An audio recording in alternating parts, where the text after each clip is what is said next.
So here we've got a 3 by 3 system of equations to solve. It doesn't say how to do it, so we could use whatever method. I think that I'm going to use elimination method.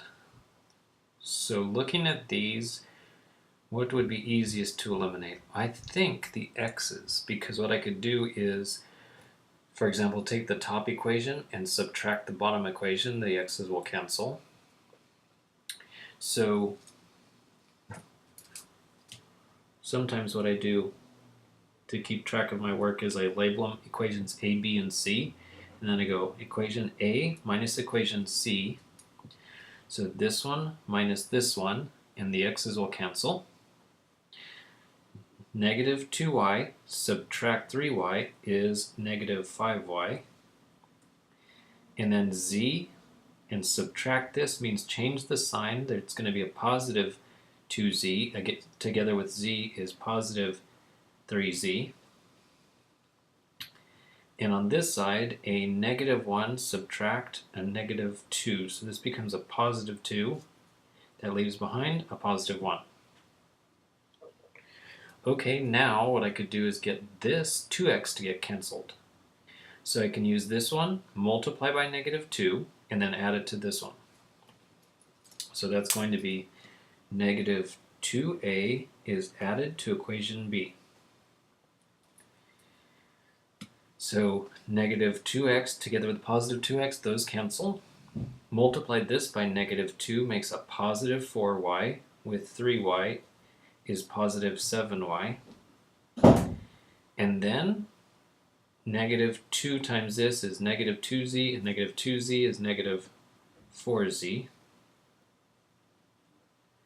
And let's see, multiply this one by a negative 2, that becomes a positive 2.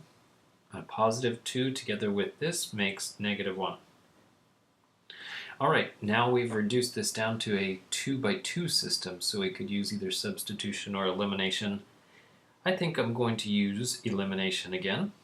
So continuing on this way, I'll get the y's to cancel. So I need this to become a 35 and, this to become a negative 35 and this to become a positive 35. So this top one I need to multiply through by a 7. This one multiplied through by a 5. So the top equation will become negative 35y plus a 21z is equal to 7. The bottom one is a 35y. Then distribute over here, there's going to be negative 20z is equal to negative 5. Now when you combine these, the y's are going to cancel, and for the z's, whoa, they almost canceled, but for the z's it leaves behind 1z is equal to 2. We're almost done. Now take this z and substitute it in for one of the z's over here. I'm going to use this one. So next it would look like negative 5y plus 3 times the 2 that we just got for z is equal to 1. So 2 more steps. Subtract 6 from both sides. We would have negative 5y is equal to negative 5. So when you divide both sides by negative 5, it turns out that y is equal to 1. And then we just need to find x. So go back to any of these equations over here that have x and substitute what we got for y and z. I'll use this top equation.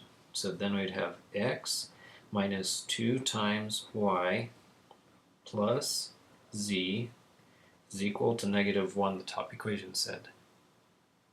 Oh, that's simple enough because this negative 2 and that positive 2 cancel, so x is equal to negative 1.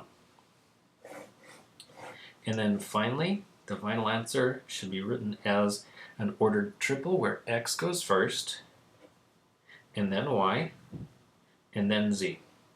And that's the point where the 3 planes cross.